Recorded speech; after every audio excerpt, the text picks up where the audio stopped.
Hey, juniors. I am so excited that we are about to embark on this journey. I'm just calling it a journey. It's really a book about a journey, but reading it has been a journey for me, and there's just no other way to say it. I read it first pretty young, I think. May have been even before I got into college. I can't remember, but I do know that the first time through, I only suspected that there was something very profound in these pages. Didn't really hit me. The whole time, my interest has been guided by my love for C.S. Lewis, who said that George MacDonald, and particularly this book, baptized his imagination. What he meant by that was that, in some sense, his imagination was ready for Christ long before the rest of him was. It was going to be years later, after he'd read this book, that he was ultimately received back into the church and became a communicating member of the Church of England. So this book is profoundly important to him, and he would argue that George MacDonald basically is on every page of fiction that he's ever written. So I was intrigued, and I got into it, and then I hit it again a few years ago as a teacher, and it was immediately present to me that this book was going to change the way I saw myself, especially the way I saw my wife and children and other people in the world. And I hope, really, really hope, that for some of you that same thing can happen. I know that's building up huge expectations.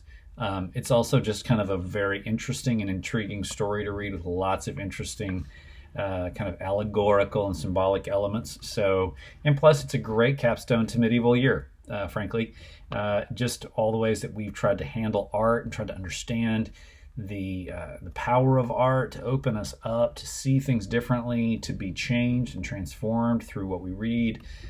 Here it is. This is a great example. This guy, of course, is coming, in the modern era, but you can almost see George MacDonald as a medievalist who's out of place in history. He is reacting against the rationalism and the Enlightenment of his time, kind of putting a stake in the ground for the worldview of the medievals. So anyway, let's talk a little bit about the book. You're only reading the first two chapters, which is not a ton of pages, but even these 2 pages are very dense. Keep your eyes open.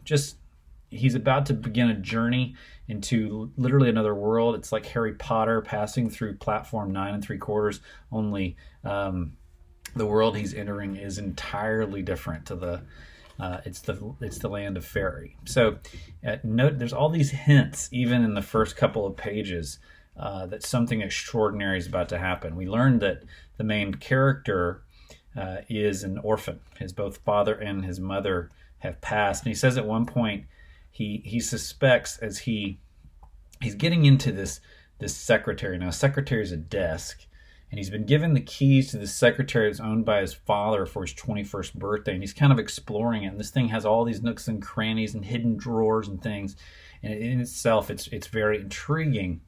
And he feels like, this is from the text on page 2. He says, like a geologist, I was about to turn up to the light some of the buried strata of the human world, with its fossil remains charred by passion and petrified by tears.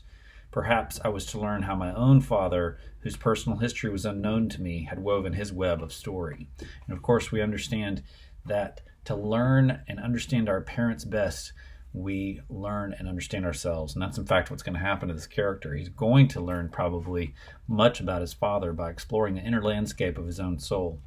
So, yeah, he's about to turn up something that was already there, which was hidden from the world, like a geologist. Now, that brings me to a point about this book. In order to read this book, you have got to be convinced, somehow or another, that your own mind is hiding nearly half the world from your consciousness.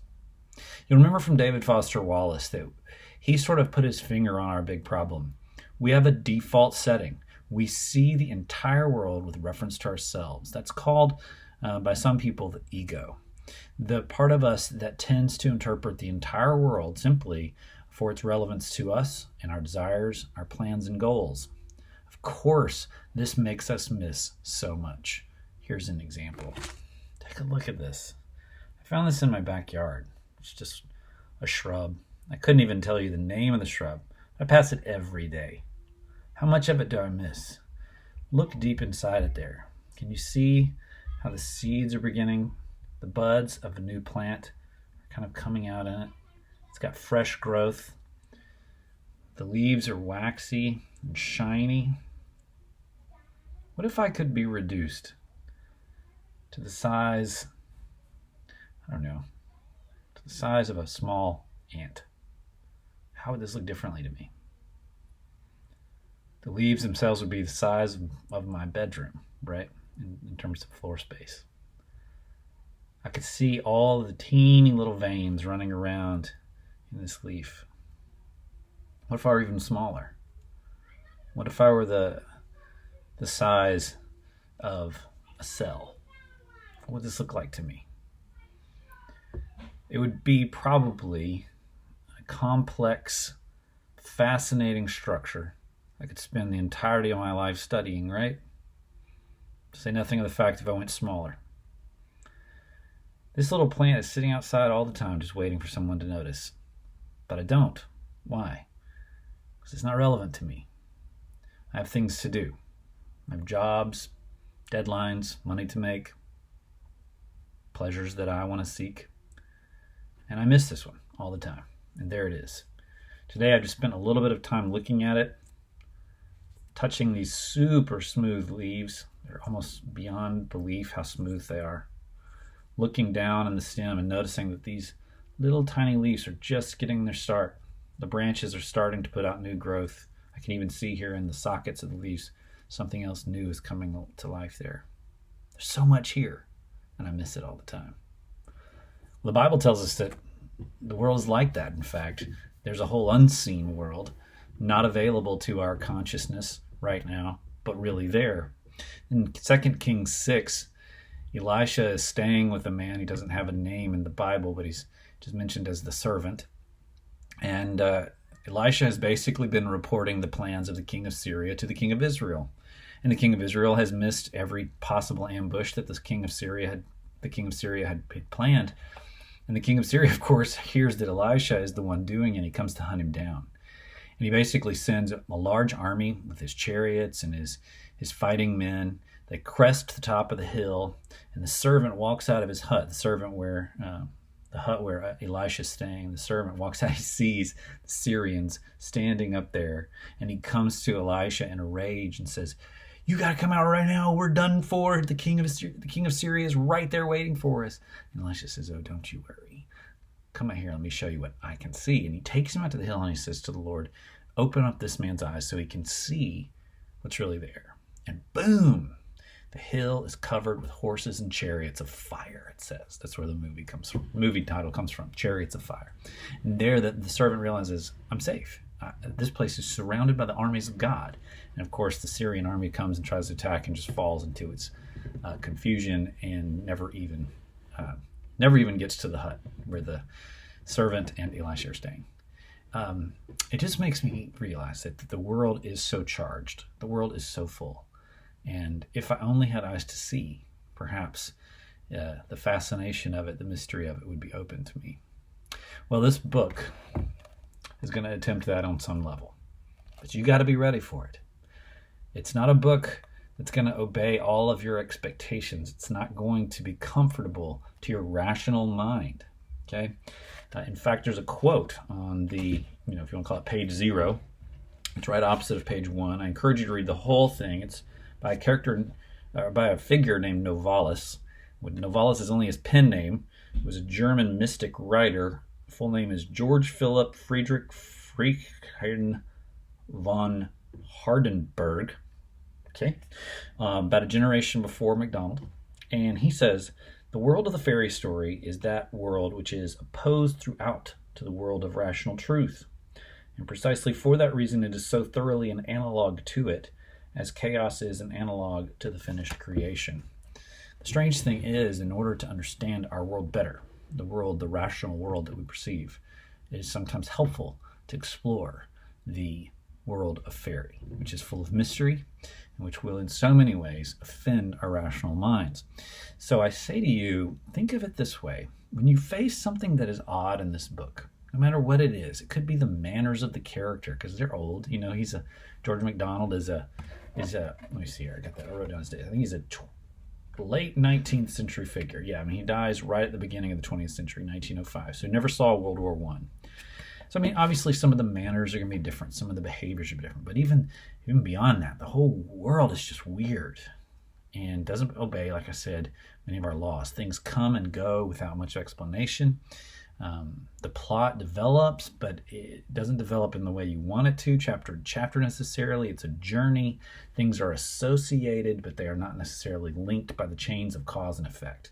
So when you experience this oddness and you feel yourself inside kind of revolting against it, just realize that what's going on is that this oddness is a lever kind of prying open the eyes of your consciousness, allowing you to see what is really there, but which, because of your ego, you've shut your eyes to so much.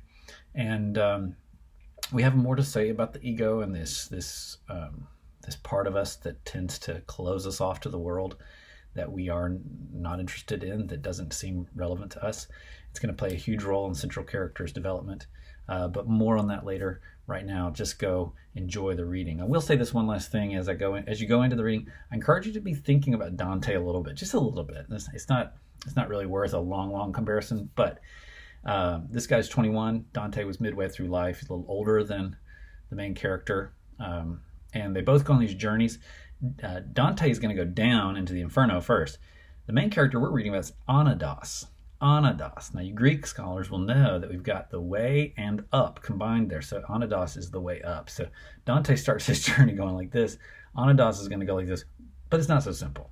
Anados is going to have his own Inferno. You just wait.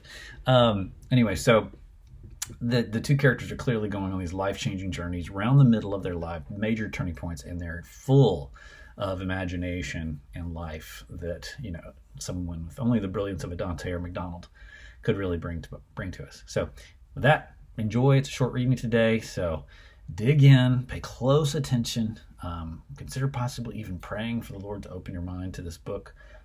I really believe that it can be a transformative experience. So hope you enjoy it. And by the way, if you want to talk, remember we have that optional meeting. I believe it's on Wednesday at 1 o'clock. So I'd love to have some of you sitting there to chat with me and just kind of getting into the book.